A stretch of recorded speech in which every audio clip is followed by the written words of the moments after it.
Dears, ഇന്ന് നമ്മൾ കാണാൻ പോകുന്ന അല്ലെങ്കിൽ പരിചയപ്പെടാൻ പോകുന്ന ചെടി എന്ന് പറയുന്നത് ഗോൾഡൻ ഡാലിയയാണ്.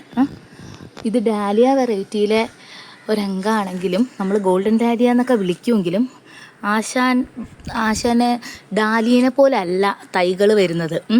ശരിക്കും പറഞ്ഞാൽ ഡാലിയ നമ്മൾ എവിടെ വേണോ ഒടിച്ചൂന്നി കഴിഞ്ഞ് കഴിഞ്ഞാൽ തൈകൾ പൊടിക്കുന്ന ഒരു സംഭവമാണ്. തണ്ടുകൾ ഒടിച്ചൂന്നി നമുക്ക് ഡാലിയയുടെ തൈകൾ ഉണ്ടാക്കാമെങ്കിൽ ഇത് ഗോൾഡൻ ഡാലിയയ്ക്ക് അതിൻ്റെ മൂട്ടിൽ നിന്ന് തന്നെ തൈകൾ വരുവാണ് പതിവ്. നിറയെ തൈകൾ വന്ന് നിൽക്കുന്നത് കണ്ടോ. ഇതിനെ സൂക്ഷ്മമായിട്ട് ഇളക്കി മാറ്റി വെച്ച് കഴിഞ്ഞ് കഴിഞ്ഞാൽ പുതിയ പുതിയ ചെടികൾ നമുക്ക് കിട്ടും. കണ്ടോ, ഇതെല്ലാം തൈകളാണ്.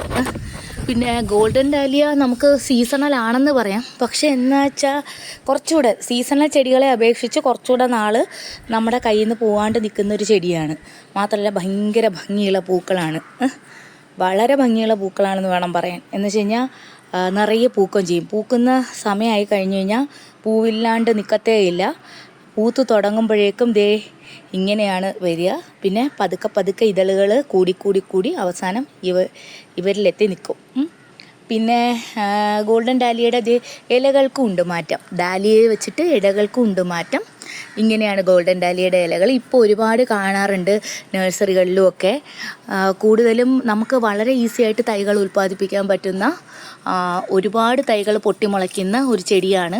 അതുപോലെ തന്നെ വളരെ എന്നുവെച്ചാൽ വളരെ എളുപ്പമാണ് മെയിൻറ്റെയിൻ ചെയ്യാൻ. ഒരുപാട് അങ്ങ് പോകുമെന്ന് നമ്മൾ പേടിക്കുകയും വേണ്ട. പിന്നെ എന്ന് വെച്ചാൽ തണ്ടഴുകൽ അങ്ങനെയൊന്നും വന്ന് പോകുന്നത് നമ്മൾ പേടിക്കേണ്ടാത്തൊരു ചെടിയും കൂടിയാണ്.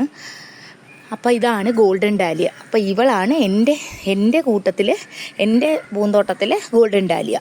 മാത്രമല്ല എല്ലാവർക്കും എന്ന് വെച്ചാൽ പൂക്കളെ സ്നേഹിക്കുന്ന എല്ലാവർക്കും നമ്മൾ കളക്ഷനിൽ ഉൾപ്പെടുത്താൻ പറ്റുന്ന ഒരാളാണ്.